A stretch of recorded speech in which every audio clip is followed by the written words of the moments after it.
mais Bitcoin et ETH, ils sont là pour rester. Il m'a détruit. Non, c'est C'était trop là. très dur psychologiquement. Pour avoir vécu le précédent bear, là je peux te dire que là je vais pas refaire la même erreur. Et c'est là où j'ai découvert le fonctionnement de l'euro et je me suis dit bah au final tous les jours je travaille pour de l'argent qui perd de sa valeur dans le temps, j'épargne cet argent-là sur un livret A qui perd du pouvoir d'achat dans le temps. Ah bah sur les alts 0 centime euro. Mhm. Et je sais très bien qu'il y a des personnes qui savent, il y a des personnes qui savent à l'avance, avant la masse.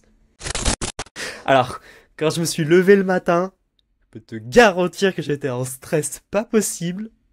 Les Ouais. fees sur la blockchain, ils explosaient. Et je me suis dit, vas-y, j'en ai rien à foutre. Je Mm. veux.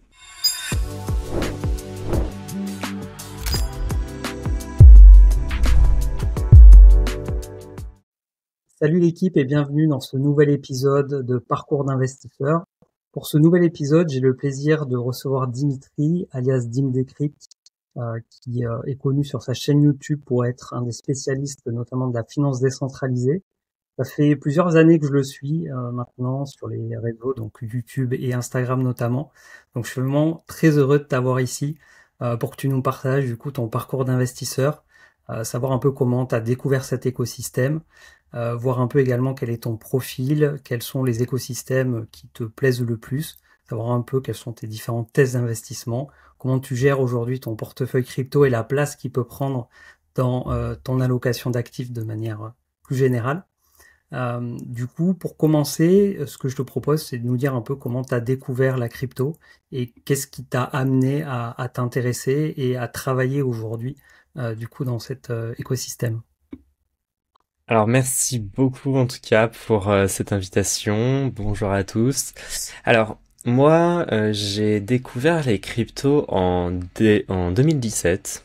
En fait, j'étais à un petit travail saisonnier.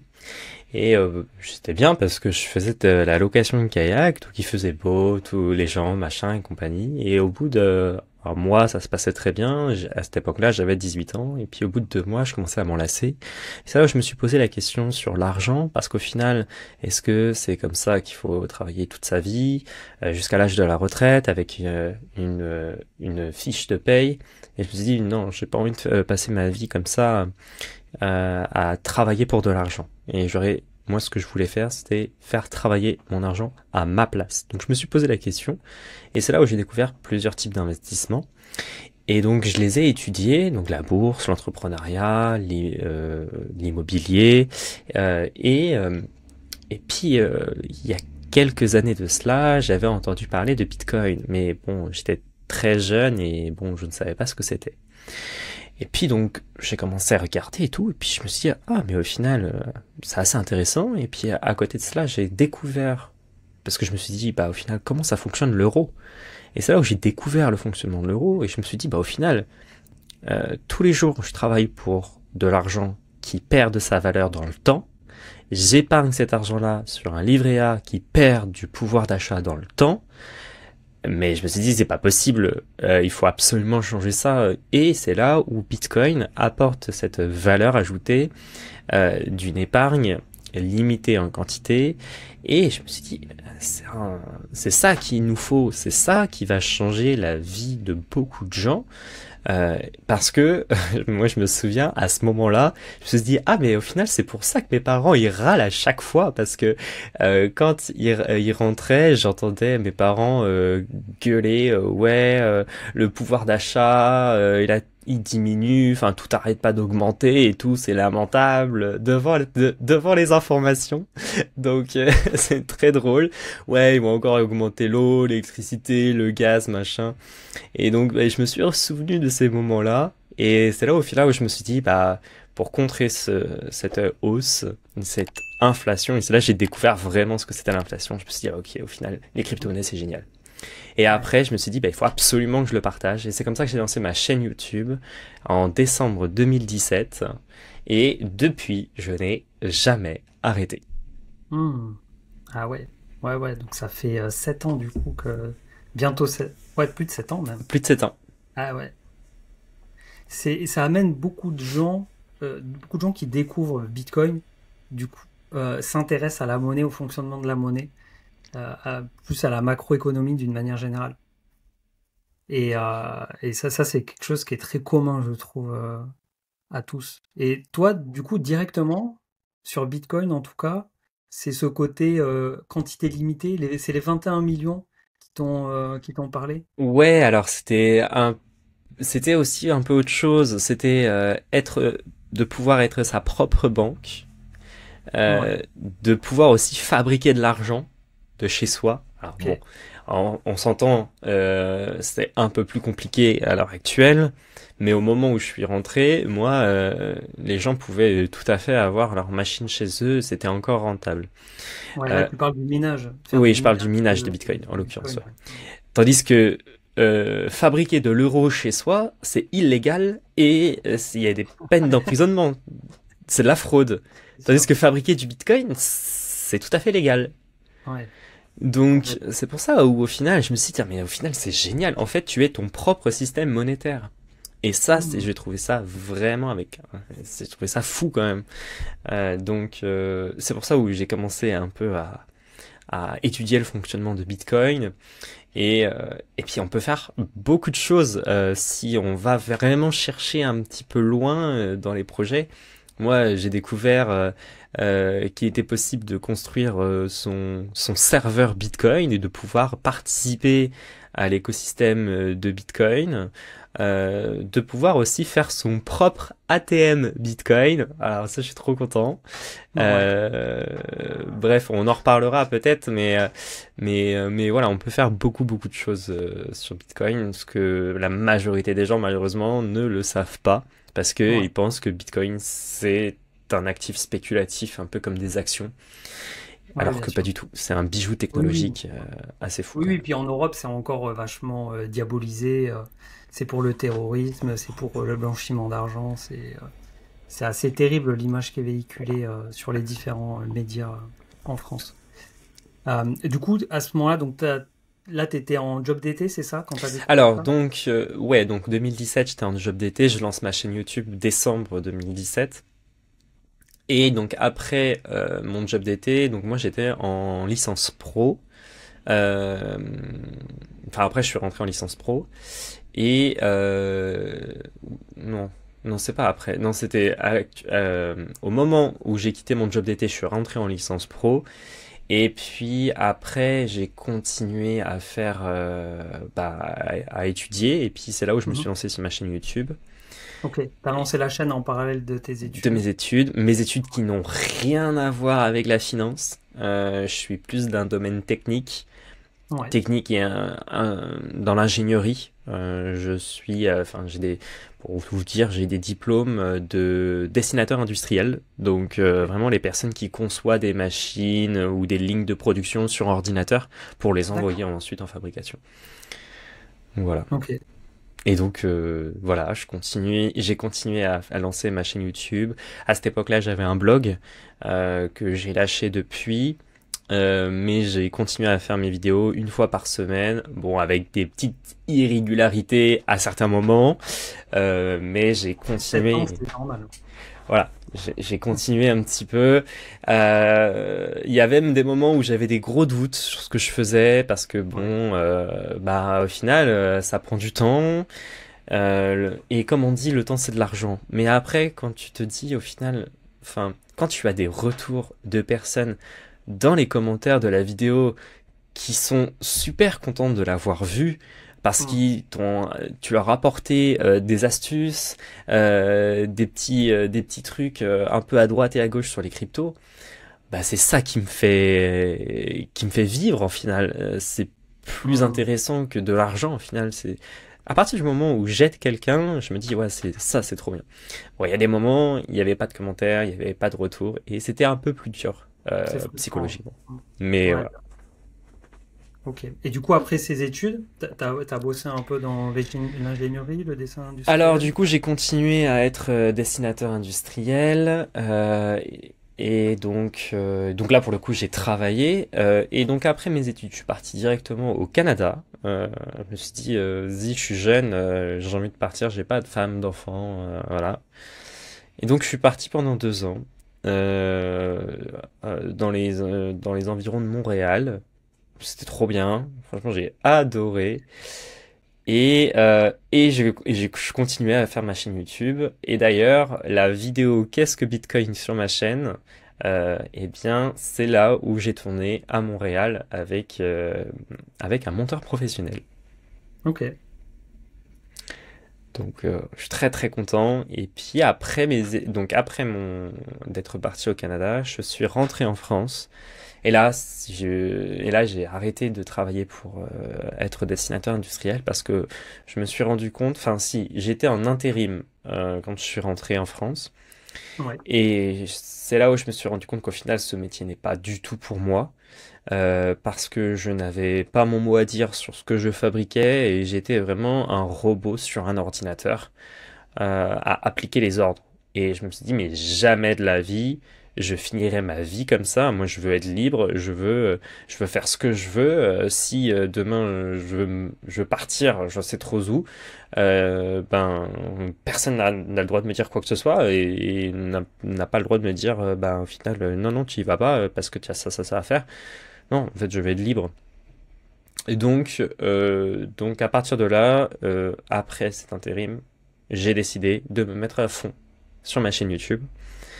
Et donc, je me suis mis à fond pendant 2, 3 ans. Puis après, En je suis quelle année? revenu en intérim et voilà. Quelle année à ce moment-là? Alors, du coup, c'était 2022.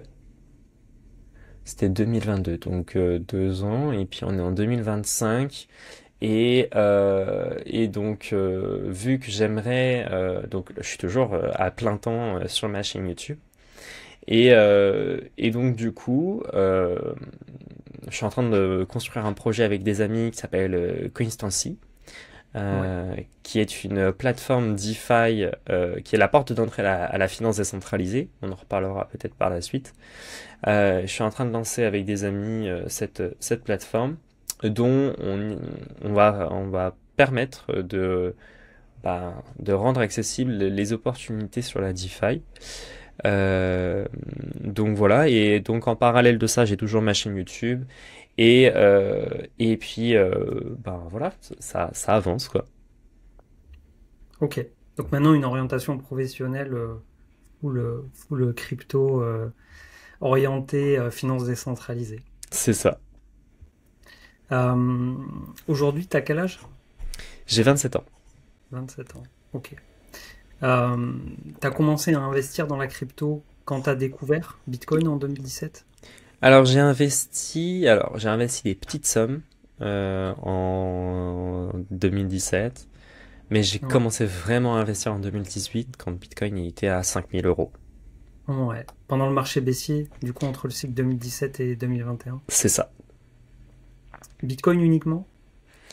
Alors au début oui, et puis après quand j'ai vu Ethereum et que j'ai compris Ether beaucoup plus tard, Ouais. d'ailleurs je suis un peu dégoûté parce que j'ai vu Ether à 200 balles, 100-200 balles. Bon, ah voilà, ah, ça arrive. Euh, j'ai pas refait la même erreur après. J'ai saisi les opportunités quand le sol était à 9 dollars. Donc voilà. Ok.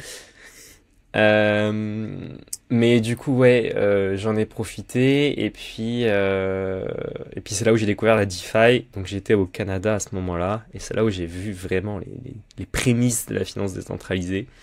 Hmm. Et c'était génial. C'était trop bien. Et en termes d'investissement, est-ce que tu te positionnes sur d'autres classes d'actifs? Tu nous as au début, donc en 2017, tu découvres la crypto, mais tu t'intéresses également à la bourse, à l'immobilier et à l'entrepreneuriat.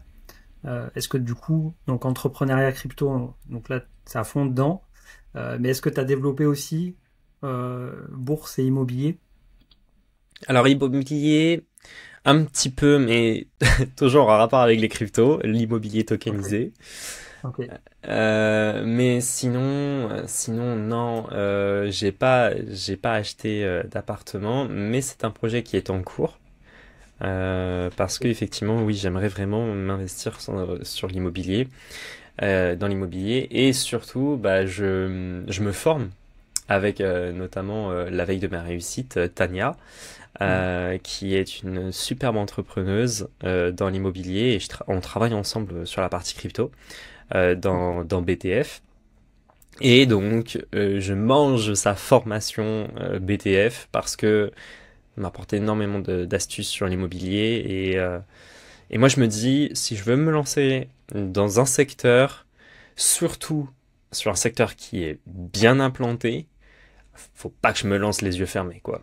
Je Mm. préfère, je préfère me former, prendre le temps de me former et d'être sûr de faire ce que je fais. Après, bien évidemment, je ne serai pas à l'aise à 100%. Je vais pas avoir toutes les compétences directes. Bien évidemment, il y a que l'expérience qui va parler. Ça sert à rien d'acheter des formations si tu passes pas à l'action. Et je me suis dit, ben, au final, ça m'apporte beaucoup. Et du coup, je suis sur le projet d'acheter un appartement. Donc ouais, Tu, tu, tu, 2025, ça sera ça, je pense. tu peux en dire un peu plus? C'est un investissement locatif? Ouais, locatif dans un premier temps, euh, parce que j'estime que l'immobilier locatif est plus intéressant que de l'immobilier. Bah voilà, être propriétaire d'une maison, pas pour le moment, tu vois. Je pense que Mm. effectivement c'est une vision qu'il faut avoir, mais ça sera peut-être dans 5 ans, je pense, de mon côté. Ouais, ouais, ok. Après, c'est vrai qu'il y a, sur l'immobilier, il y a un débat. Est-ce que voilà, la résidence principale, c'est considéré comme un actif ou un passif? Est-ce que c'est considéré comme un bon investissement ou pas? Est-ce qu'il faut commencer par ça ou par du locatif? Je crois qu'il n'y a pas de bonne ou de mauvaise réponse à ça, en fait. Ça dépend du profil, de la situation de chacun et de ses objectifs. Moi, je me dis, en fait, c'est pour ça que je me suis redirigé vers du locatif, c'est que demain, je sais que l'appartement, il sera loué. Il y a tellement une tension locative, surtout sur le secteur, que je sais très bien qu'il sera loué. Et le fait que l'appartement soit loué va me permettre de rembourser le prêt en cours et au moins, ben, limite, je pourrais me dégager un revenu. Enfin, pas se dégager un revenu, mais se dégager un excédent de trésorerie pour supporter Ouais. les dépenses reliées à l'appartement, parce qu'il y a toujours des Mhm. casses, machin et compagnie.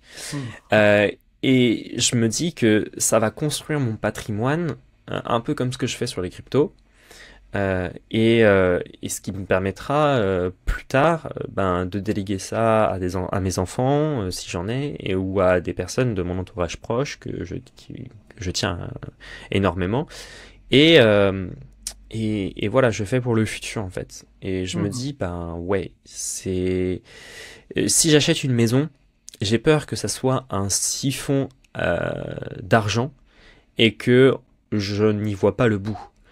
Euh, je connais des amis qui ont acheté directement leur maison principale avec des enfants.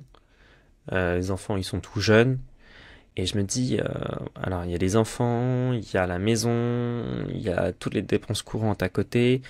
Je me dis, waouh, Ouais. ben non en fait, Une charge financière, une charge mentale peut-être. c'est ça. Et Supplémentaire. donc je préfère aller step by step et d'avoir un premier bien qui s'autofinance. Et puis au pire, si ça s'autofinance pas, je sais très bien que je pourrais me faire de la plus-value après si je le revends. Après, ça sera bien évidemment pas tout de suite, mais c'est ce qui me permettra aussi pour le coup de dégager une plus-value. Donc, puis bon, après, il y a toutes questions d'impôts, machin, et compagnie, où là, c'est un autre sujet, mais enfin, Ouais, ouais, tu vois ouais. ce que je veux Ok. dire. Bon, Mais voilà. après, l'immobilier, c'est en cours. Et sur la partie bourse, Alors sur la partie bourse, ironie du sort, je n'y suis pas. Euh, parce que euh, parce que je pense que c'est un autre fonctionnement que les cryptos, même si au final j'étudie les graphiques boursiers et compagnie, donc je serais capable. Mais je sais pas, ça m'apporte, je sais pas. En fait, je trouve que les cryptos c'est moins centralisé que les actions, les obligations et compagnie. Mhm. Et je sais très bien qu'il y a des personnes qui savent. Il y a des personnes qui savent à l'avance, avant la masse. Ils savent des trucs que peu de gens savent.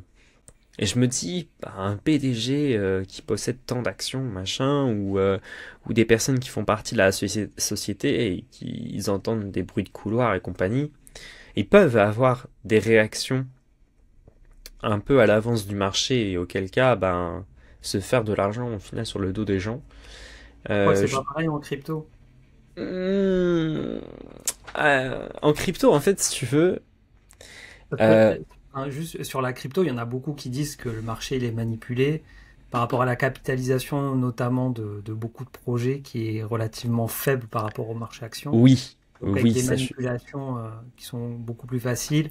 Les market makers également qui vont aller chercher les liquidités.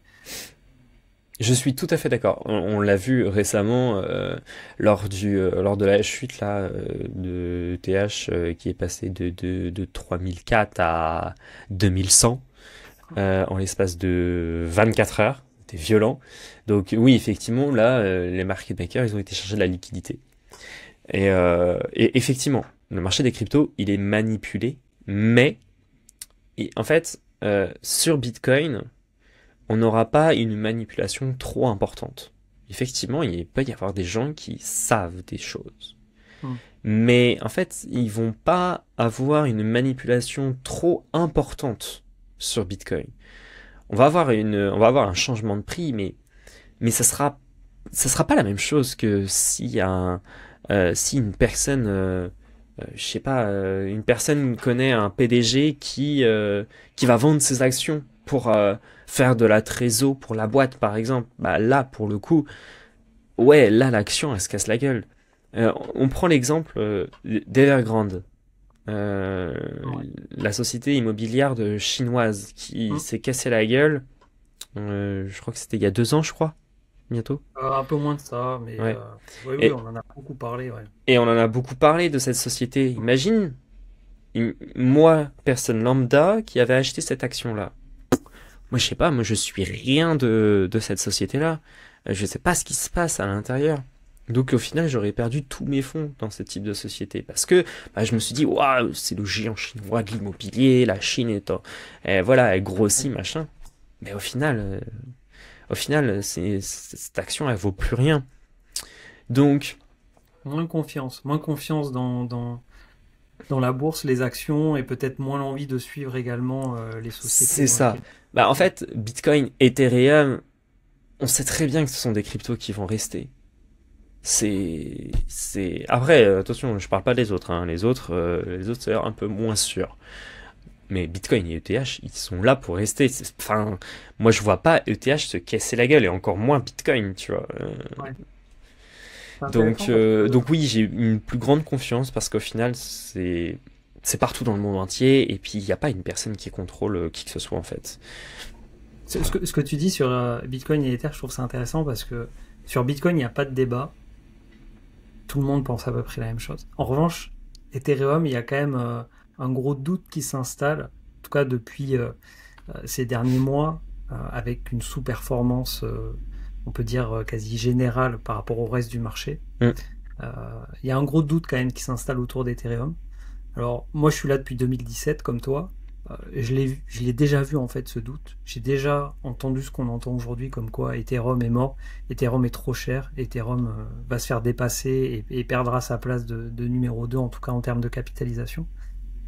Donc, je pense qu'Ethereum se relèvera. Après, je n'ai pas, je pense, j'ai moins de conviction que toi, quand même, sur du long terme, tu vois. J'ai pas la conviction que dans 10 ans, Ethereum sera là, comme Bitcoin. Toi, aujourd'hui, tu as des convictions qui sont équivalentes entre Bitcoin et Ether pour dans 10 ans? Alors, Bitcoin pour moi c'est la crypto la plus décentralisée au monde. C'est le meilleur actif sur les crypto-monnaies à Hmm. avoir.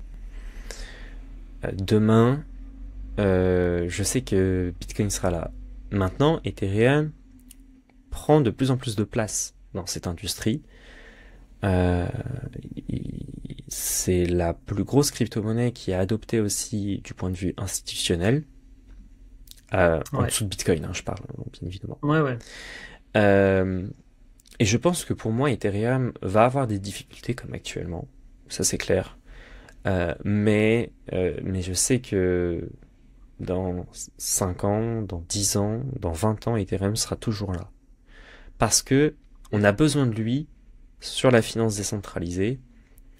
La finance décentralisée sur Bitcoin, excusez-moi du terme, mais c'est pas ouf du tout. On dirait plus un Internet des années 2000 qu'autre chose. C'est pas la folie du tout. C'est ultra centralisé, à l'inverse de Bitcoin et de ses fondamentaux. Tandis que Ethereum, c'est la seule plateforme au monde en fait qui permet de faciliter la création de tokens et maintenant de blockchain. Parce que faut pas se le cacher, Optimism basé sur Ethereum facilite la blockchain au travers des institutionnels. Hein. Base s'est lancé via Optimism. Kraken a lancé leur réseau, il me semble aussi via Optimism, si je dis pas de bêtises à Ok, corriger. je sais pas. Euh, donc oui, et puis il y a plein de layer 2 sur Ethereum, il y a plein de réseaux qui se basent sur Ether et qui se basent sur la robustesse et la sécurité d'Ethereum. Donc moi j'ai pas de soucis réellement sur la blockchain Ether, sachant que la finance décentralisée, c'est un monde qui vaut 100 000, bon, pas 100 000 milliards, mais 100 milliards de dollars. Hmm. Si on regarde sur DeFi Lama, c'est quand même un sacré écosystème. Ah oui, oui, bah c'est largement devant tous les autres écosystèmes, hein. C'est Et, entre et 50 et 60% de la TVL, je crois. c'est ça. Oui, sur Ethereum. Ouais, Et si tu comptes les layers 2, tu peux mettre 70%. Euh, ouais. donc, euh, donc c'est pas, enfin, c'est énorme. Et il faut voir aussi les institutionnels bancaires qui arrivent aussi sur la DeFi. BlackRock Ouais, s'est mis sur la DeFi. ouais, ouais. Il y a, bon, ça ce n'est que passager, mais la société Worldwide là, de Trump là, Hmm. est aussi World sur la DeFi. Liberty Finance. Ouais, voilà, je sais plus le nom de la société, mais elle est aussi énormément sur la DeFi. Et la finance décentralisée sur Bitcoin, tu penses que c'est possible un jour? Alors c'est le cas actuel, mais c'est Ouais, un Internet des années 80. ouais, mais euh, de manière plus adoptée. Ouais, je pense que c'est possible. Après, je suis pas ingénieur, donc je ne sais pas du tout enfin, comment le développer. Mais effectivement, avoir de la finance décentralisée pure, ça serait vraiment un game changer pour Bitcoin, mais ça sera pas aussi facile de l'utiliser par rapport à Ether. Parce que Ethereum, il est beaucoup plus flexible et modulaire que Bitcoin. Il est beaucoup plus Bien sûr, aussi ouais. rapide. Euh, Ouais. on a des layers 2 sur Bitcoin, mais ils sont pas utilisés. Ils sont trop centralisés. Euh, ouais, non, en fait, Bitcoin pour moi, ça reste un actif de réserve de valeur. Et oui, j'aimerais bien voir une finance décentralisée sur Bitcoin, Ouais. mais pour le moment, c'est pas le cas. Hmm. Ok. Concernant ton profil d'investisseur, je voulais te demander par rapport à ton aversion au risque, est-ce que dans tes choix d'investissement, est-ce que tu es plutôt à aller vers des cryptos plutôt safe, plutôt grosse capitalisation, voilà, type Bitcoin, Ether, comme on vient de parler, ou plutôt dégène à aller sur des micro-caps pour aller chercher des gros multiples, au risque de tout perdre, bien sûr. Et d'ailleurs, je précise, parce que j'ai pas fait le petit disclaimer, tout ce qui est dit dans cette vidéo ne constitue en aucun cas un conseil d'investissement, que ce soit ce que dit Dimitri ou ce que je dis moi-même. Faites vos propres recherches avant d'investir, vous êtes responsable de vos choix d'investissement. Donc voilà, ton aversion au risque, tu la situes comment? Moi, je me dis, plus une crypto-monnaie est capitalisée, plus l'intérêt de cette crypto-monnaie est intéressante pour les investisseurs. Donc pourquoi aller à l'inverse de la masse si, si ça marche déjà. Enfin, enfin moi, quand j'ai commencé sur Bitcoin. Puis après, j'ai été sur Ether. Ouais. Hmm. Et puis après, j'étais sur Sol. Mais bon, après, j'aime bien aussi toucher un peu aux altcoins. Ouais. Mais, euh, mais je ne recommande à personne de mettre une majorité de son capital sur des alts. Parce que là, pour le coup, tout à l'heure, on parlait de centralisation. Là, pour le coup, là, les projets sont centralisés. Demain, je sais pas, la team viendrait à faire n'importe quoi et viendrait à avoir un niveau de sécurité beaucoup plus faible que ce qu'il y a actuellement sur la plateforme, le token, il se pète la figure. Donc, donc, ouais, je préfère être dans les crypto-monnaies à forte capitalisation que dans les crypto-monnaies à basse capitalisation. Euh, mais, euh, mais voilà, non, je reste sur un profil plutôt modéré. Ouais. Euh, Ok. voilà. J'aime bien les grosses capitalisations, mais bon, j'aime bien aussi placer de temps en temps des petits 100, 200 dollars sur des petites cryptos. Tu sais en termes de pourcentage un peu ce que représente Bitcoin, Ether, grosse capitalisation. Alors, moi, je suis full Bitcoin, pas full Bitcoin, au contraire, hein, je suis full Ether, Ok. euh, parce que je pense qu'Ethereum peut faire des multiples plus intéressants que Bitcoin. Alors, je t'avoue que là, ce qui s'est passé récemment, bah, j'étais un peu deg, mais c'est pas pour autant que je n'ai pas de Bitcoin, au contraire. Euh, j'ai une répartition de 60% de TH et 10 à 20% de BTC, et puis après, le reste, c'est des alts. Ok. Voilà. C'est, Et combien de crypto? combien de Sur les crypto? Alpes, du coup, est-ce que tu arrives à avoir un nombre limité ou comme beaucoup, t'en as 10, 20, 30, Oh. 40, Ouais, je pense que j'en ai. 50? Enfin, je dois avoir des pouillèmes de je sais pas quoi là, Ouais. qui me restent des 2021, 2022. Euh, Dans sa globalité, je pense que sur les alts où j'ai vraiment de l'argent, je pense, allez, une dizaine d'alts. Ouais. Et Ok. encore, ce sont des alts qui sont dans le top 200. Ouais, je pense que ce sera pas au-delà du top 200, 200-300 à peu près. Ouais. Bah, déjà, c'est quoi une grosse capitalisation? Tu mets où le curseur dans le top? Tu dis c'est au top 10, top 20, top 30, top 50? Hum, Bah en fait, ça dépend de la crypto. Moi, je pense au-delà du top 20, tu vois, on n'est plus dans les grosses capitalisations. Ouais, je suis d'accord. Et après, les micros, ouais, c'est tout ce qui est en dessous de 100, 200, on est vraiment sur des toutes petites. En fait, t'es sur moins d'un milliard. Hum, Et si tu regardes le pourcentage par rapport au marché global des cryptos, en fait, tu es à hum. 0,01%. Donc, c'est tellement rien sur le marché crypto. Non, c'est clair. Non, oui, oui, je suis entièrement d'accord avec ce que tu dis. Est-ce que tu as une stratégie d'investissement ou tu en as plusieurs? Est-ce que tu as une stratégie pour investir dans Bitcoin, dans Ether et dans les alts? Ou est-ce que tu as une stratégie globale? Non, c'est plus une stratégie globale. En fait, j'achète mes cryptos. Alors, généralement, j'achète du BTC. Alors, non, j'ai plusieurs stratégies. J'achète du BTC en DCA, Ouais, euh, avec Stackinsat notamment. Ça marche ok. bien. Ou alors j'arrondis un peu mes dépenses avec BlueStack. Je trouve ça bien aussi. BlueStack, je connais pas. Stackinsat, je connais. Non, c'est Bitstack qui te fait les arrondis BitStack, pas en. BlueStack, pardon. BitStack. Oui, Ah oui, excuse-moi. Bitstack qui te fait les arrondis de Hmm. dépenses en Bitcoin. Ouais, Ok. BitStack, je trouve ça pratique. Après, je le fais aussi avec Revolut, de Ok. temps en temps. Ouais, ça m'arrive. Euh, c'est euh, c'est gratuit en plus, il n'y a aucun frais. Donc je trouve ça bien.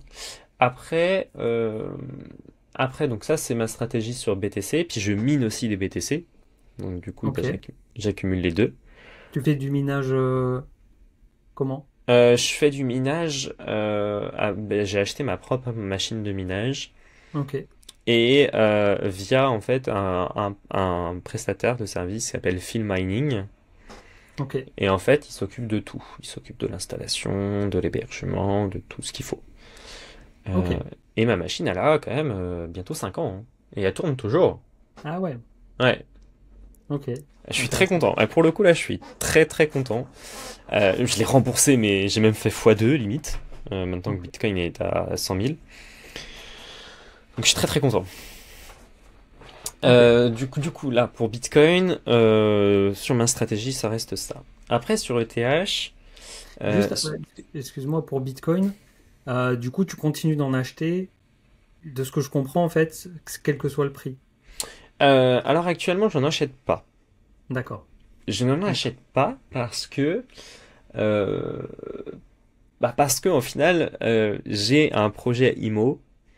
Et en projet IMO, ben, je sais que, ben, voilà, il faut faire Hmm. le beau, enfin, il faut faire le gentil mignon devant les banques. Donc, bah, je Ouais, tu retourne soignes tes sur comptes un, bancaires. Hmm. un.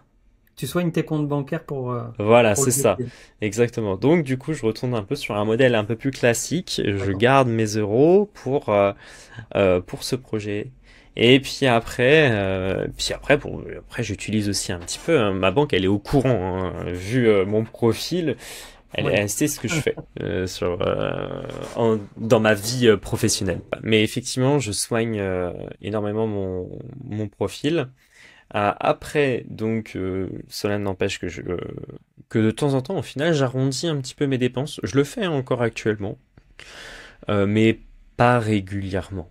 Je le fais un peu une fois sur deux. Enfin, ça dépend.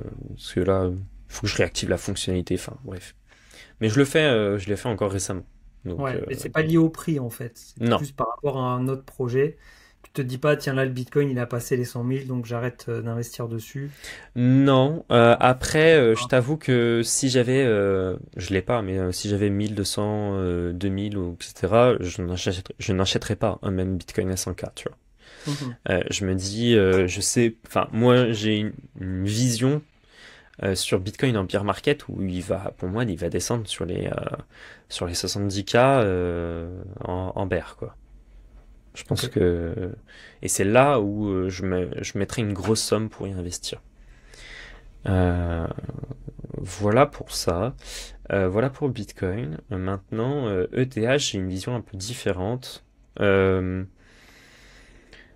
en fait, je trouve que j'ai un bag suffisant sur la DeFi pour continuer à faire travailler mes cryptos sans en rajouter et de pouvoir racheter depuis la DeFi de l'ETH ou d'autres alts ou du stablecoin. Ok. Euh, donc oui, il y a des moments où moi là, je suis assez bullish sur ETH. Enfin, je trouve que pour moi, enfin, moi actuellement, je vois une belle performance sur ETH dans les prochains mois ou Mhm. les années à venir. Euh, Toi il est sous-coté, hein. il est ultra sous-coté, Mhm. sous-coté, pardon. Ouais. Ok. Mais oui, oui, oui, oui, oui, en fait, c'est indéniable. Et surtout que, bah, comme tu as pu le voir aussi, et tu me dis si je me trompe, mais en 2021, 2022, ETH, il était ultra critiqué. Ah Et, oui, oui, complètement. Mais il était fini en fait, hein. C'était. et c'est Il y avait là, pas moyen. et c'est là où il est remonté, il a repris un regain d'intérêt. Ouais. Et si bien que au top de sa dominance versus Bitcoin, on parlait beaucoup du flipping, que TH Oui, allait dépasser Bitcoin. Et ça a été un peu du coup le sommet entre les deux paires avant du coup qu'il y a un déclin d'Ethereum versus Bitcoin. Ça, c'est très intéressant, effectivement. Et alors, je tiens du coup à compléter ce que je disais tout à l'heure. Je préfère les cryptos sur la version plus décentralisée de l'investissement que la bourse, parce qu'au final, on peut voir ces types de data aussi sur les Mm. cryptos que ce qu'on ne peut pas voir sur la bourse, parce que la bourse, il faut aller chercher, il faut attendre que la société puisse faire alors je sais pas comment on appelle ça, j'ai oublié le terme, mais je crois que c'est une réunion des actionnaires pour faire un document qui montre la synthèse des semestres, enfin bref, pour savoir où est-ce qu'elle en est la société, pour sur la santé financière de la société. Et les cryptos, mais tu peux le voir en direct, ce qui se passe. Et ça, je Mm. trouve ça mais génial. Ouais. Donc voilà, bon, petit aparté. Et donc Ethereum, donc tu es très chaud dessus. Aujourd'hui, tu investis dessus, mais via les rendements que tu génères en finance décentralisée. Donc tu n'injectes plus d'euros dans Non. l'écosystème crypto. Euh, mais ça, c'est le cas, je pense, des plus anciens, hein, ceux qui sont là depuis 2 ou 3 cycles. S'ils n'ont pas fait trop de conneries, normalement, ils n'ont plus besoin de réinjecter d'euros. Donc, tu en as accumulé pendant un certain moment, mais tu continues d'en accumuler aujourd'hui parce que tu considères qu'il est sous-évalué. Ah oui, oui, clairement. Ok. Et en termes de revente, non, on va finir d'abord par les stratégies d'achat. Du coup, pour les alts, est-ce Euh, qu'il y a une stratégie particulière? Non, sur les alts, il n'y a pas tellement de stratégie. Je sais très bien que quand Ethereum va reprendre du pouvoir, je vais vendre mes alts euh, parce que je sais très bien qu'en bear, je vais me faire assassiner. Et pour avoir vécu le précédent bear, là, je peux te dire que là, je vais pas refaire la même erreur, hein. Hmm. Genre Solana, j'en aurais plus. Euh, j'ai déjà commencé à vendre du Solana. Euh, Pareil pour tout au final. Des alts, je commence à m'en débarrasser au fur et à mesure. Mais j'attends vraiment que C'est quoi Ethereum reprenne. du coup, dans ta stratégie de vente sur les alts et Ethereum, tu as la même stratégie ou pas? Ethereum, tu gardes sur 10 ans ou tu revends, Non, par contre, Ethereum, je veux m'en débarrasser. tu veux revendre aussi? Ouais. Et Bitcoin? Ah, Bitcoin, alors là, c'est un Tu veux débat, là. revendre Là, c'est Bitcoin. un débat. C'est un débat entre moi-même et moi-même, en fait. C'est- Alors, moi, je suis très... Enfin, au final, qui ne tombe pas amoureux de Bitcoin, c'est très compliqué de ne pas tomber amoureux. Et au contraire, en fait, le mot d'ordre, en fait, quand tu investis dans n'importe quel véhicule d'investissement, que ce soit la bourse, l'immobilier, l'entrepreneuriat ou les cryptos, c'est ne jamais tomber amoureux avec son véhicule Gentiment. d'investissement. Hmm. Mais bon, Bon, pour Bitcoin, on n'a pas la réponse. Pour Ethereum et pour les alts, donc l'idée c'est de tout revendre euh, dans le marché haussier quand Ethereum aura repris de sa superbe. Est-ce que tu as des niveaux de prise de profit qui sont définis pour chacun des alts? ouais. Est-ce que tu suis des indicateurs en particulier? À quel moment tu appuieras sur le bouton pour vendre? En fait, à partir des seuils psychologiques, Ouais. notamment, et puis aussi avec beaucoup d'indicateurs que je donne aussi, notamment dans mon accompagnement. Euh, après, effectivement, on n'est jamais sûr à 100% si le prix va atteindre tel ou tel target. C'est pour Hmm. ça que moi j'estime que si Ethereum déjà il atteint les 6 7 000 dollars, déjà je serais content. Et j'aurais déjà atteint deux trois paliers de vente. Faut rester le plus humble possible, ne jamais être trop gourmand, parce que ben j'ai été gourmand. C'est une leçon du cycle précédent, ça. Voilà, exactement.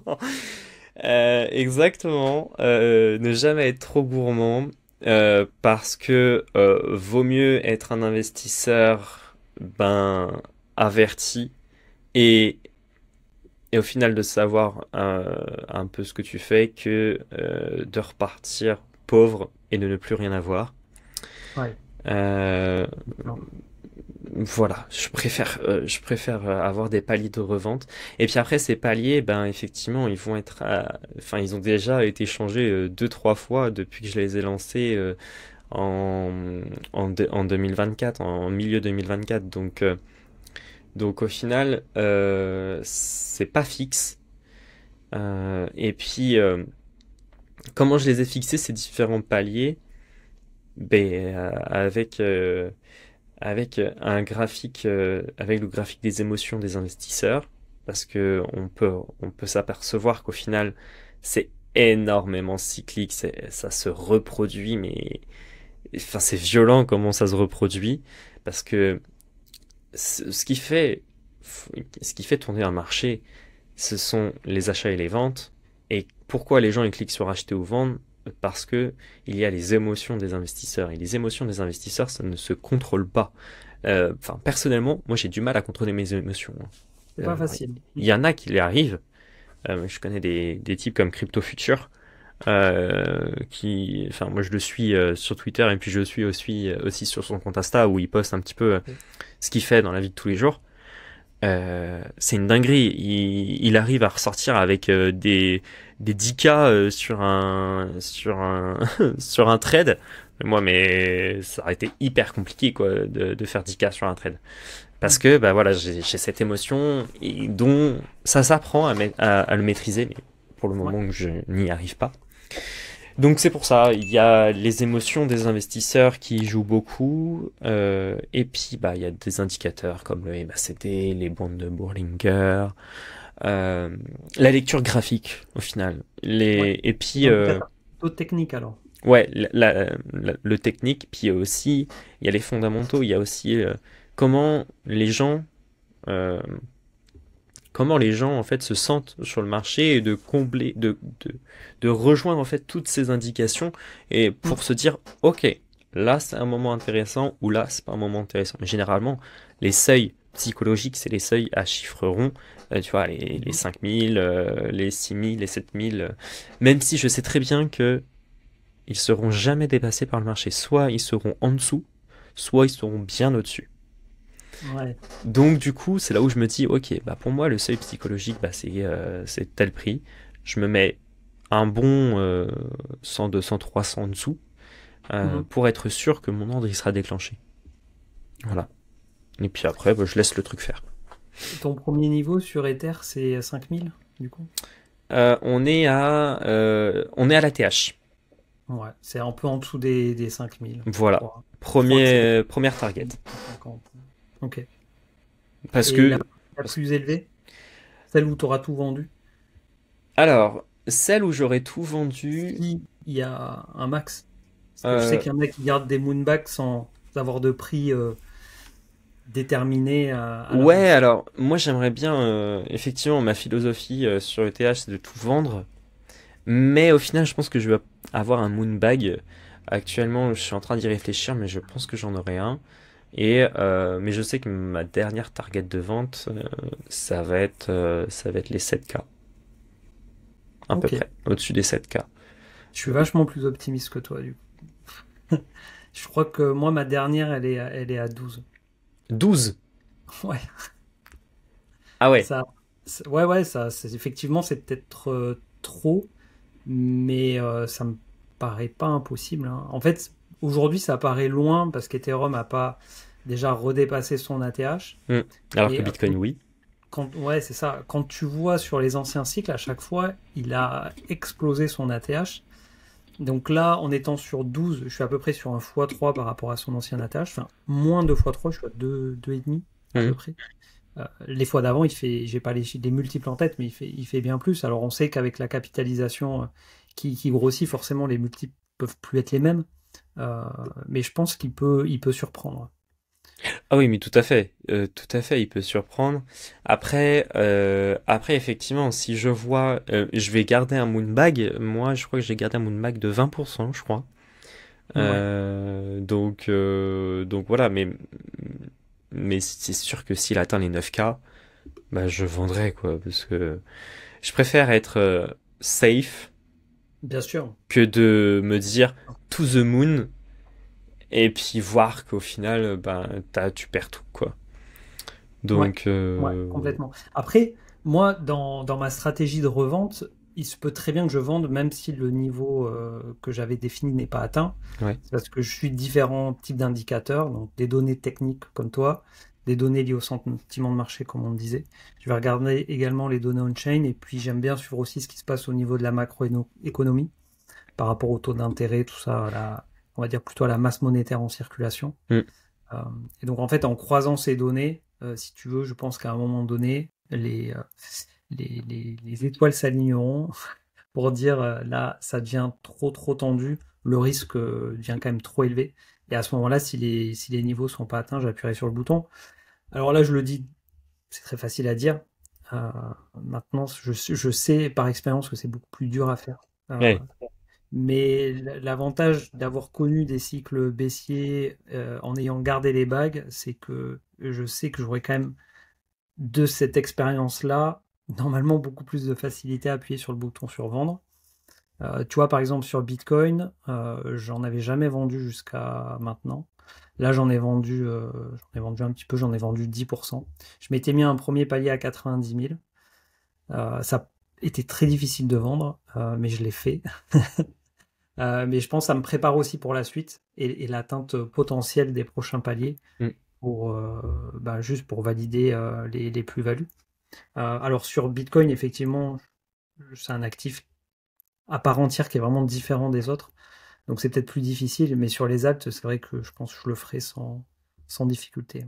Ah bah sur les alts, zéro sentiment. Moi je vends, hein, c'est clair. Bitcoin c'est beaucoup plus compliqué, euh, donc oui, Et, mais c'est pas facile. et, et tu vois, par rapport au niveau de prise de profit, moi je les ai déterminés pour la plupart il y a un peu plus d'un an maintenant, et j'ai pas touché. Et j'ai pas prévu d'y toucher, tu vois. C'est-à-dire que soit ça c'est atteint et c'est vendu, et tant mieux, soit c'est pas atteint et quand le moment doit venir de vendre, euh, je vendrai. Mais c'est Ouais, vrai que, en fait, je me suis dit, tu écris ton plan et tu le suis. Alors, je dis pas qu'il faut rester vraiment totalement bloqué, figé sur son plan. Faut aussi quand même savoir un minimum s'adapter. Mais j'essaye au maximum de pas le toucher. non, je Parce qu'en suis. fait, je sais la tentation quand Bitcoin a atteint les 90, et bien je voulais pas vendre et je voulais remonter.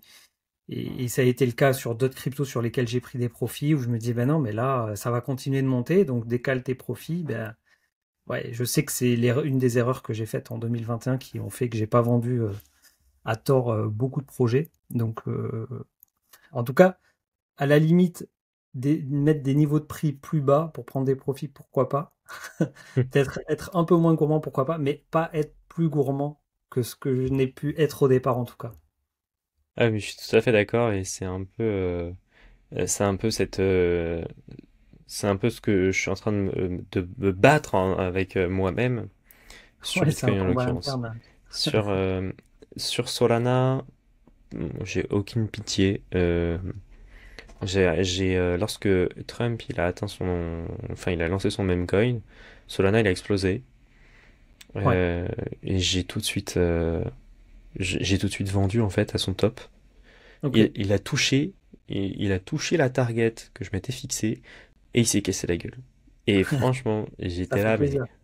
j'ai fait un super bon mood. Ouais. Et c'était, je me souviens, un dimanche midi. Alors je me souviens, la veille, j'étais parti en soirée à un anniversaire. Je reviens, enfin, je dors et je me lève, il est midi quelque chose, donc pour te dire que je me suis couché vachement tard. Et puis je me lève et là je vois le sol, il tape son ATH, il va même plus haut. Je dis, what? C'est quoi ce truc? Et là je regarde, il avait atteint ma target, je dis, ok, hop, je vends le pourcentage que je m'étais fixé, puis terminé. Donc voilà, donc sur les alts, il n'y a pas de souci. Euh, mais ouais, c'est pour te dire que du coup, c'est pas pour rien qu'il y a ce petit logo juste derrière Ouais. moi.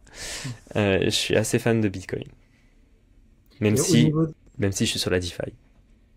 au niveau des alts, quand tu choisis d'investir sur un projet, tu parlais de décentralisation. Au-delà de la décentralisation, c'est quoi les critères que tu vas regarder qui vont te faire dire j'y vais ou j'y vais pas? C'est sûr. Bah, il y a beaucoup de critères sur les alts, euh, notamment sur l'apport de valeur ajoutée que le token il a. Mhm. Par exemple, euh, je prends l'exemple. Le jeton, hein. Tu parles de l'utilité même du jeton, pas forcément du projet. Les deux. Les deux, en Les fait. deux. Je regarde Mhm. l'utilité et puis du projet et du jeton en Du tant que jeton. tel. Hop. Parce que si le projet il a de l'utilité mais pas son token, bah à quoi ça sert d'avoir un token, tu vois? Tu peux faire toi ton application sans token. Donc au final le token il va se casser la figure. Non, il C'est le cas faut. de pas mal de projets, je pense. Ouais. Mhm. Et ouais, c'est clair. Non, sinon, je regarde bah, où est-ce qu'il en est aussi sur son marché. Je regarde quelle est sa position sur le CoinMarketCap. Je regarde sa sécurité.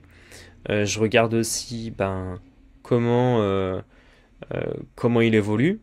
Ouais. Quelle est la TVL sur ce projet-là. La distribution des tokens. Est-ce qu'ils ont été terminés ou Ouais. pas? Comment ils sont distribués. Je regarde aussi l'évolution de la communauté. Est-ce que la communauté elle évolue bien rapidement ou pas? Pourquoi il y a eu un frein à la communauté? Enfin bref, il y a tout un tas de questions. Euh, et puis les alts, à part Solana pour le coup et Ouais. ETH, ça ne dépasse pas les 5% de mon portefeuille. Enfin, Mhm. la crypto en tant que telle. Ouais. Sinon, j'ai Ouais, ouais. 20% d'alt. C'est quoi le moment émotionnellement le plus fort que tu as pu vivre depuis 7 ans? Tu nous as parlé là, récemment de ce qui s'est passé sur Sol. J'imagine qu'il y a eu des moments peut-être encore plus forts en émotion. Ah ouais, ça c'est sûr. Ouais. Alors, vu que je suis sur la DeFi, j'ai pas tout cet argent, mais j'ai fait j'ai fait un prêt sur la DeFi et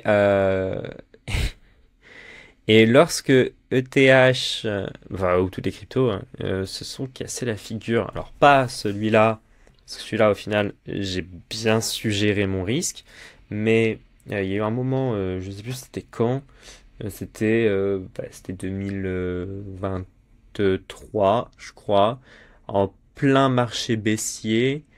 Il y a eu un moment où les cryptos se sont cassés la figure, et notamment Ouais. ETH.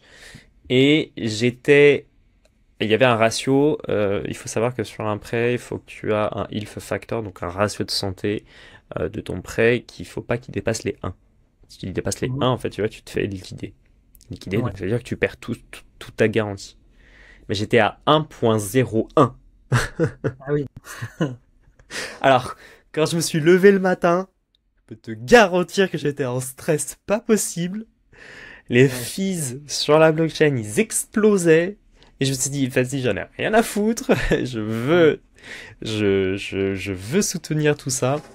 Et c'est vraiment le moment le plus stressant de ma vie. Et je m'en souviendrai toute ma vie. J'étais à un poil de cheveux de perdre Ouais. au final Alors, peut-être cet pour argent. expliquer à ceux qui connaissent pas le mécanisme, si tu veux l'expliquer, le système de collatéral Oui, pour emprunter bien et sûr. le risque de liquidation du coup auquel tu as été Alors, soumis.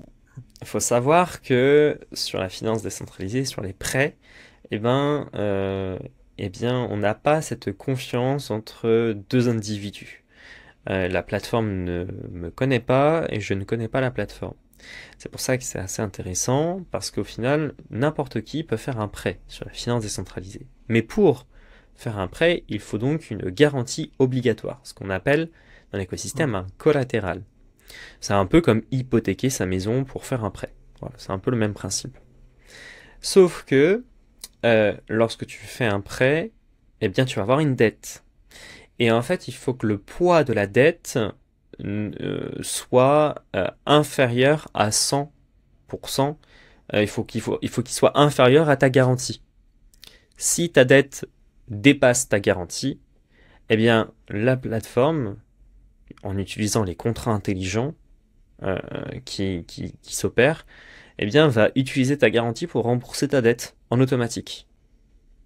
Et t'as pas le choix en fait, genre Ouais, c'est ça. tu signes pour ça en fait.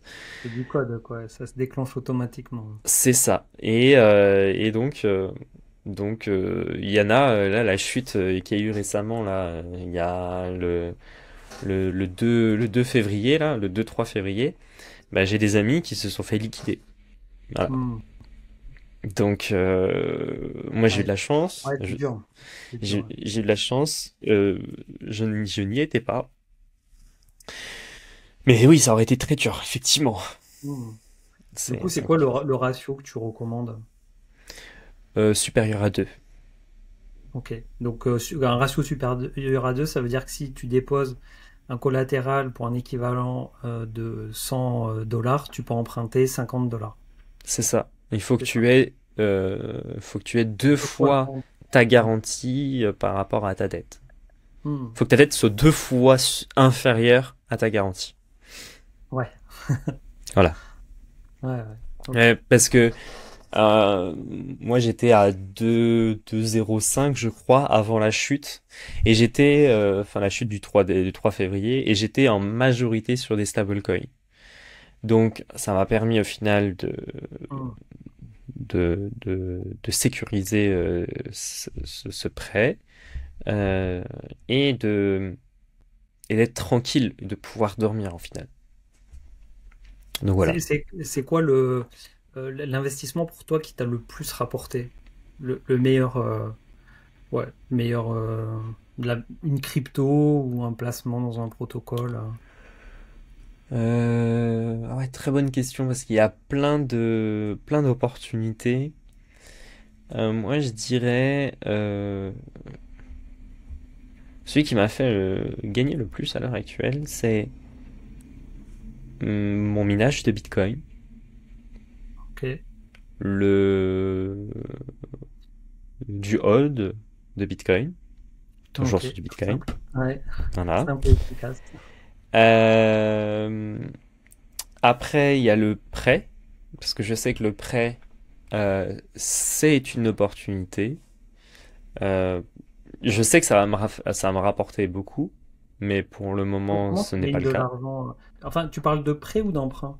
Les deux, c'est la même chose. Les deux. Ouais, lending, borrowing, ouais, en anglais. Ouais, mais en fait, je vois comment tu gagnes de l'argent en faisant du prêt, parce que tu as des intérêts contre les Ah cryptos qui oui, prêtent. ah, alors Mais oui, du coup, oui. à l'emprunt, c'est comment? C'est en faisant du levier? Ouais, on est en faisant du levier, ouais, effet de levier, ouais, Ouais. c'est ça. Tu utilises l'argent emprunté, donc principalement des stablecoins, pour racheter une crypto, En bull par exemple market, Ethereum. ouais, c'est ça, en bull. Mm. Ça, et bah, il y a Solana, qui m'a fait Ouais. gagner beaucoup, parce que bah, je l'ai acheté à 9 dollars, donc voilà. Mm. Et grâce à Stephen, voilà, je suis désolé, je Ok. suis obligé de le sortir, mais oui, c'est le cas. Il y en a qui vont crier, machin, ouais, Stephen, c'est nul, machin. Moi, je continue à utiliser Stephen et je suis content, 70 balles par mois sur Stephen, toujours en 2025, Ouais. donc moi je le laisse, hein, c'est toujours plaisant parce que je rachète des cryptos ou je rembourse mes investissements, mes autres investissements. Donc non, je suis très bien. Et c'est d'ailleurs grâce à Stephen que j'ai racheté des sols parce que ben ce que je gagnais, je les convertissais en sols Ok. et et sol il a explosé. Ouais. Donc là, on est à 200. On est à 230, je crois. Non, on est à 193. Hum, Donc j'ai fait un x10 quoi sur le sol. Ouais. C'est violent. Donc grâce à Stephen. Donc Ok. donc oui, non, enfin, je pense que oui, Stephen c'est ça qui m'a fait gagner le plus en l'occurrence. Et j'en gagne toujours, hein. Ok. Intéressant. C'est vrai que moi, j'ai pas forcément un très bon avis sur le projet. Après, j'ai jamais investi dedans, j'ai jamais voilà, acheté les sneakers, j'ai jamais couru ou marché avec, donc je sais pas, je peux pas vraiment juger le projet. J'ai juste vu qu'à un moment donné, il y en a qui gagnaient énormément d'argent Il y en a qu'on ont perdu beaucoup aussi derrière. Mm. Ça, c'était à l'époque de 2021. Euh, et effectivement, tu fais partie, je crois, aujourd'hui des rares qui continuent d'en parler, qui continuent à l'utiliser. Je vois moins de personnes, en tout cas, l'utiliser, en parler. Et peut-être que c'est une erreur ou un coup d'opportunité plutôt. Puisqu'aujourd'hui, peut-être que c'est redevenu intéressant. Je ne sais pas s'ils ont changé les mécanismes. Voilà, je suis pas au courant du projet. C'est, je sais pas si c'est devenu re-intéressant. Enfin, moi, ça a toujours été intéressant depuis que je suis rentré sur le projet en 2022, le 21 ou 22, je sais même plus. Ça a explosé en 2021, pendant le bull run. Voilà. Voilà. Donc, bah voilà. Bah, moi, je suis arrivé en 2021. Ok. Et, et en fait, ben, moi, vu que j'ai un travail sédentaire, ben, c'est super pour ma santé au final. Parce que, ben, je marche, ça me fait sortir, enfin, pour être tout le temps à mon bureau, c'est un peu plus compliqué de pouvoir sortir et de pouvoir faire une activité physique. Là, moi, je pars marcher 1 heure, ça passe très bien et je suis très content. Et, euh, puis en même temps, ben, ce temps pour partir marcher, ben, je travaille en même temps sur mon téléphone. Hmm. Donc c'est double gain en final parce que je travaille et en même temps je gagne de l'argent en marchant. Donc, Bah, de toute manière, notre santé, c'est notre plus bel actif, hein. C'est celui dont il faut prendre le plus soin, hein. Donc ça, c'est sûr que de marcher, c'est toujours une bonne chose, hein. ah mais enfin de pouvoir rester dans un canapé ou sur une chaise toute sa journée, moi Ah, c'est déjà je pas bon, pourrais hein. pas. Alors déjà Hmm. je pète un câble. Mais sinon faire du sport c'est ultra important. Alors attention le sport, je dis pas que marcher c'est faire du sport, mais c'est une C'est une activité activité physique, hein. c'est une activité physique. Non, c'est Hmm. ça. Parce que le sport pour moi c'est courir. Voilà, courir, Ouais. faire du badminton, du tennis, ouais, ça c'est du sport. Mais, euh, mais, mais non, je suis très content et pour le coup, ben, j'ai décidé avec cette nouvelle chute au final du marché de réinvestir sur la nouvelle application de Stepen qui s'appelle Step Go. D'accord. Euh, et et ben, je peux utiliser les deux applications en même temps, donc au final, ça va pas me rajouter du temps supplémentaire de marche. Et au final, ça commence à porter ses fruits, parce que sur le total, bah au final, là, j'ai dû me faire 6 balles aujourd'hui, quoi. Ok. Ok. Bah écoute, intéressant, hein. S'il y en a qui regardent cette vidéo qu'on en a vu sur Stephen, n'hésitez pas à dire en Ouais, bah commentaire après, ce que on vous verra en bien. pensez. Je sais que ça a été un projet assez clivant, donc c'est Ah, c'est intéressant c'est un projet qui est d'avoir des retours. c'est un projet qui est assez critiqué, notamment sur ma dernière vidéo que j'ai parlé sur Stepen, j'ai très critiqué Stepen Go.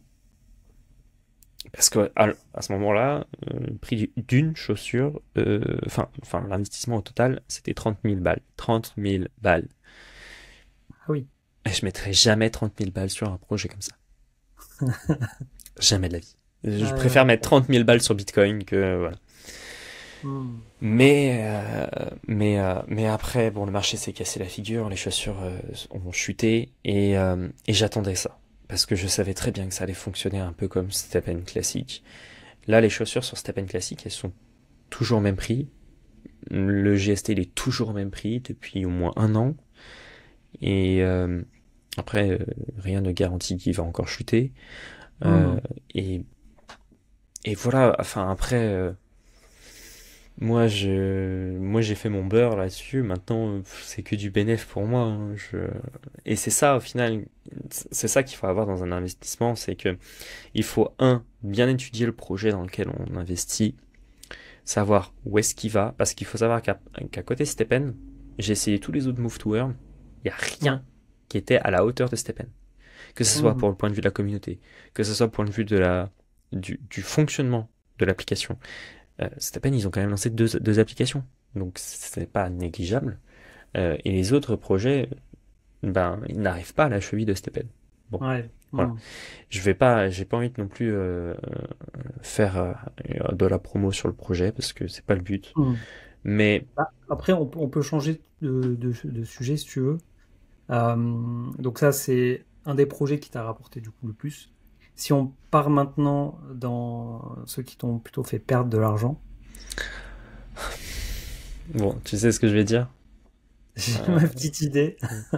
Luna, voilà. Ah non, je pensais pas à ça, mais Luna, ouais, très dur. Luna très très dur, parce qu'il faut savoir que au moment où j'avais investi le Luna, il valait 20 balles, je crois. Ouais, Un peu moins, beaucoup moins même.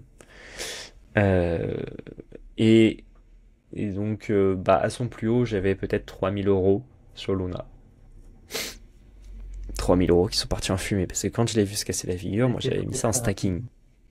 Ah oui, Sauf qu'en stacking, faut savoir ça qui est que ben, bloqué. ils sont bloqués et ils sont Hmm. déverrouillés que 26 jours plus tard. Waouh. Voilà. Donc, bah, j'étais obligé de regarder et être Ouais. spectateur de ce qui se passait. T'avais de l'UST un peu? Aussi. Ouais. Mais j'avais pas grand chose. J'avais. Moi, j'ai été plus impacté par l'UST du coup que par Luna. Bah, moi, j'avais quand même 1000 balles hein, en UST. Ouais. Ok. Donc ça a été ouais le projet qui t'a le plus coûté. Il m'a détruit. Non, c'est C'était toujours là. très dur psychologiquement, Ouais. mais j'étais pas à ce point en mode, ben, j'ai raté ma vie, quoi. Tu rageais après qui hein, à ce moment-là? Hein? Tu rageais, t'étais en colère après qui? Après personne. Parce que, au Ouais. final, je me dis que, ben, T'étais pas en colère, t'étais juste triste et dégoûté. j'étais juste dégoûté, en fait, surtout. Ouais. Dégoûté de ce qui s'était passé et comment ce projet a pu se. Enfin, alors maintenant, je sais ce qu'il a fait, ce qu'est la gueule, c'était son mécanisme. Hmm. Mais, mais, mais d'où c'est parti au final? C'est ça qui m'impressionnera toujours, c'est que il y a eu des études qui ont été réalisées sur cette chute, Ouais. mais rien n'est sorti de ben c'est cet événement-là, c'est cette personne-là qui a fait ça, machin, etc. Non, Hmm. c'est pas réellement ce qui s'est passé. C'est quoi pour toi le secteur qui a le plus d'avenir dans la crypto? On parle Hmm, beaucoup sur ce nouveau bull run d'intelligence artificielle, les real world assets, la dépine, la DeFi. les reward assets, je Ouais. pense, parce que il y a un marché énorme sur la tokenisation des actifs traditionnels. Et t'as pas l'impression que les jetons de ces projets-là ont pas une grande utilité? Tu parlais de l'utilité Euh, des jetons. Enfin, moi, pour en avoir étudié plusieurs, franchement, je trouve que ça reste quand même oui, des ça jetons de reste gouvernance. Donc, strict. Oui, je suis d'accord. En oh, vrai, je suis tout à fait d'accord. Après, il y a des projets qui font du reward assets, du RWA, mais qui n'ont pas de token. ouais, Là, je pense à Baked.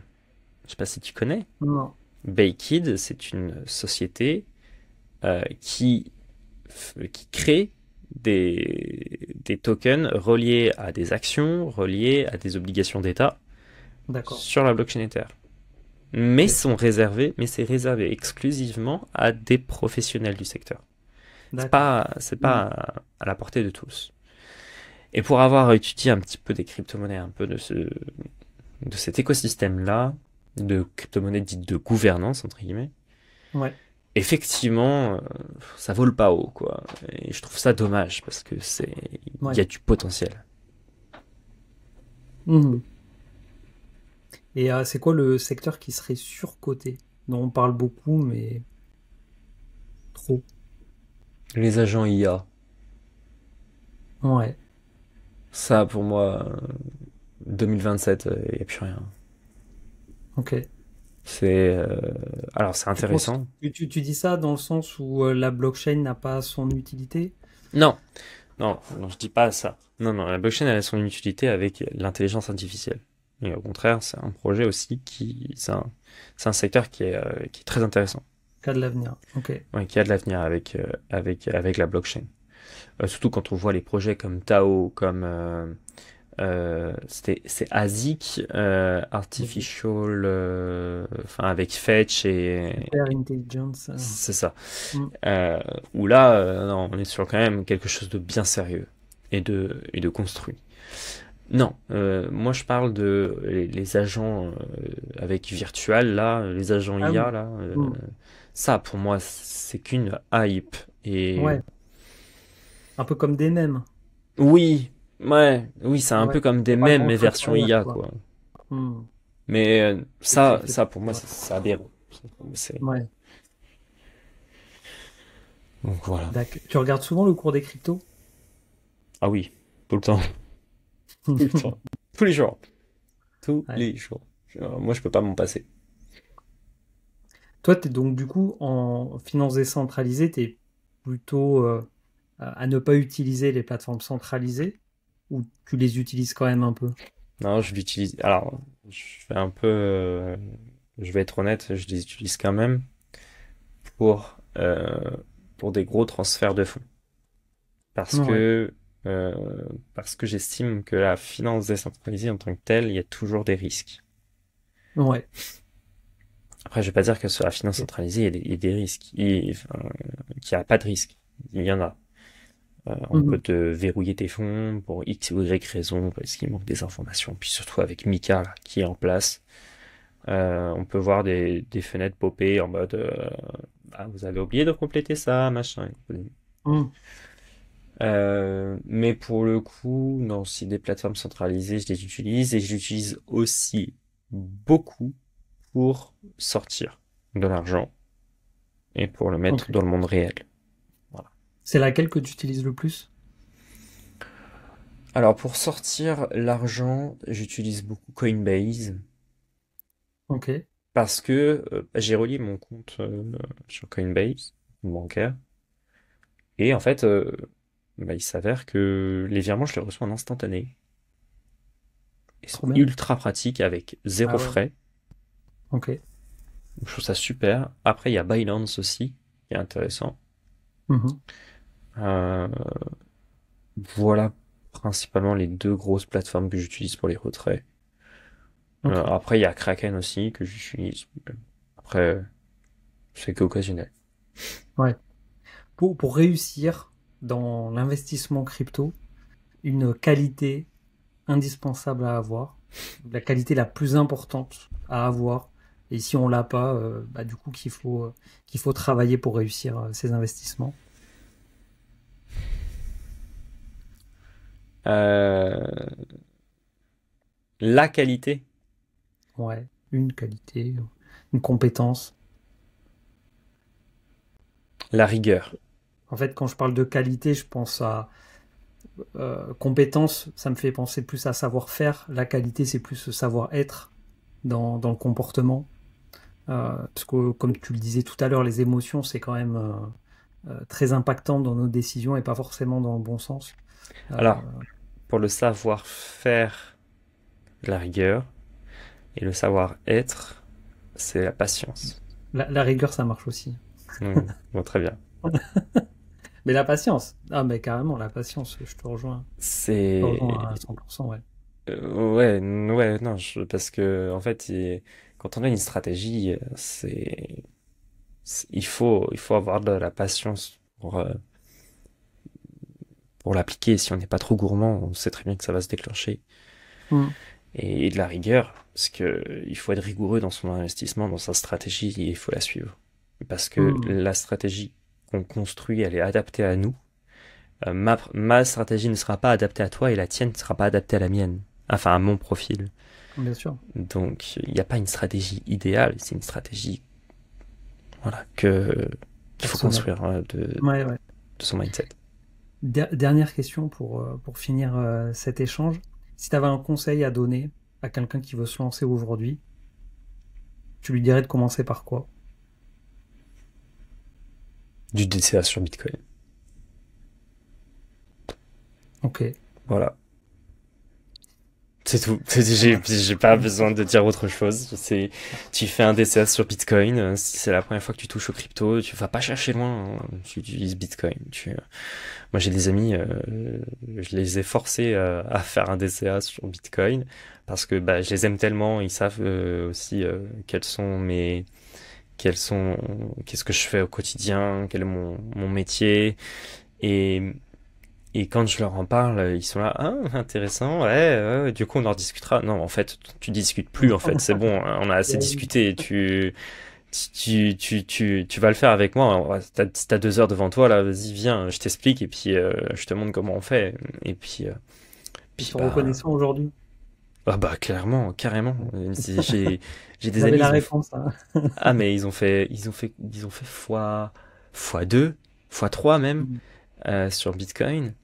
Euh, et ils continuent à y investir. Euh, et oui, oui, oui, pour le coup, ils sont reconnaissants. Alors Mm. que je leur ai dit de faire ça sur Ether. Alors déjà, ils savent pas trop comment ça fonctionne ETH. S'il faut leur Ouais. expliquer comment ça fonctionne, c'est un peu plus compliqué.